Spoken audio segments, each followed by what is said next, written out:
رات کے 11 بجے کا وقت تھا اور میں اس طرح بے خبر سو رہا تھا جیسے گدھے گھوڑے سب بیچ دیے ہوں۔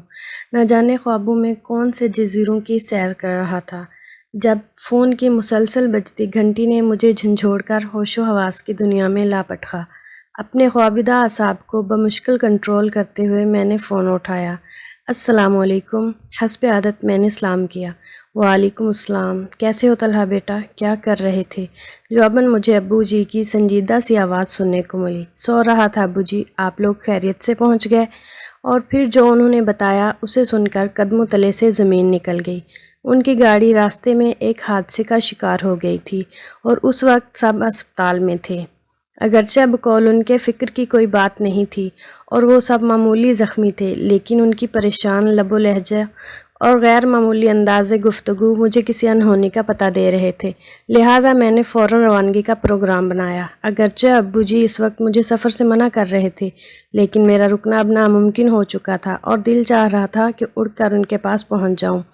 میرے والدین، خالہ خالو اور میری چھوٹی بہن سب قریبی رشتہ داروں کی شادی میں شرکت کرنے آج شام ہی حیدرآباد روانہ ہوئے تھے۔ میں اپنے امتحانات کی وجہ سے گھر پر رک گیا تھا۔ میری خالہ اور خالو ہمارے گھر سے 2 گلیاں چھوڑ کر ہی رہتے اور ہمارے ان سے بہت خوشگوار مراسم تھے۔ خالہ خالو نہایت شفیق، پرخلوص اور زندہ دل تھے۔ اللہ تعالیٰ نے ان کو ہر دنیاوی نعمت سے نوازا تھا سوائے اولاد کے، لیکن انہوں نے اس کمی کو اپنی زندگی کا روگ بنانے کے بجائے تقدیر کا لکھا جان کر اس سے سمجھوتا کر لیا۔ مجھے اور میری چھوٹی بہن گڑیا کو وہ اپنی اولاد ہی سمجھتے تھے اور اپنی تمام تر محبت ان پر نچھاور کرتے تھے۔ نتیجن ہم دونوں بھی انہیں والدین جیسا ہی مقام دیتے تھے۔ میں نے رات بھر جاگ کر پیپر کی تیاری کی۔ پیپرز کے بعد جب میں گھر آیا تو سب کے ساتھ اتنا مصروف رہا کہ وقت گزرنے کا پتہ ہی نہیں چلا۔ شام کو جب سب مجھے ڈھیروں ہدایتیں دے کر روانہ ہوئے تو میرا تھکن سے برا حال تھا۔ رات کا کھانا کھا کر نماز ادا کرتے ہی مجھ پر نیند کا اس قدر شدید غلبہ ہوا کہ میں لمحوں میں غافل ہو گیا۔ فوراً ہی تیار ہو کر روانہ ہو گیا۔ والد سے میں نے ہسپتال کا ایڈریس لے لیا۔ تقریباً 3 گھنٹے کا راستہ تھا۔ جب میں گھر سے روانہ ہوا تو ہلکی ہلکی بوندا باندی شروع ہو چکی تھی۔ کراچی میں تو راتیں جاگتی ہیں، لہٰذا کافی دیر تک مجھے تنہائی کا احساس نہیں ہوا۔ راستے روشن تھے اور لوگ بھی گھومتے پھرتے نظر آ رہے تھے۔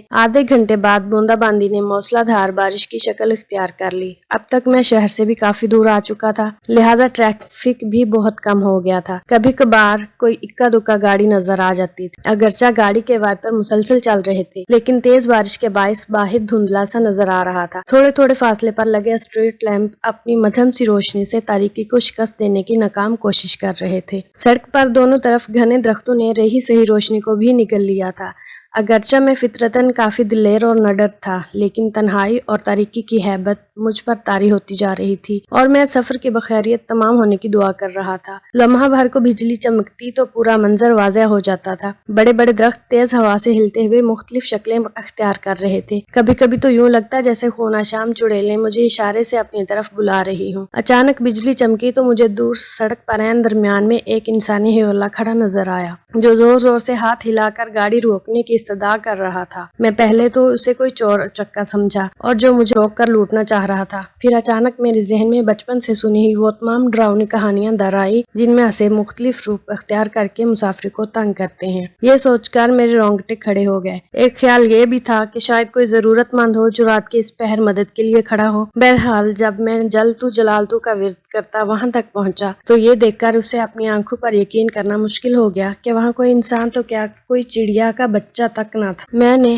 ہر طرف بغور دیکھا، لیکن چاروں طرف تنہائی اور سناٹے کا راج تھا۔ خوف سے میرا برا حال ہو گیا اور میں اندھا دھند گاڑی بھگاتے ہوئے چلا گیا۔ ابھی میں تھوڑی دور ہی گیا تھا کہ اچانک کسی نے پیچھے سے میرے کندھے پر ہاتھ رکھا۔ میرا اوپر کا سانس اوپر اور نیچے کا نیچے رہ گیا۔ دل طوفانی رفتار سے دھڑکنے لگا۔ بمشکل میں نے پیچھے مڑ کر دیکھا تو مجھے یوں محسوس ہوا جیسے پچھلی سیٹ پر بالوں کا ایک بہت بڑا سا ڈھیر دھرا ہوا ہے۔ نہ جانے وہ اللہ کی کون سی مخلوق تھی جو سائز میں انسان سے بھی بڑی تھی، لیکن مکمل طور پر بالوں سے ڈھکی ہوئی تھی۔ صرف اس کی خوفناک آنکھیں اور ہاتھ پاؤں کے لمبے لمبے اور مڑے ہوئے ناخن نظر آ رہے تھے۔ وہ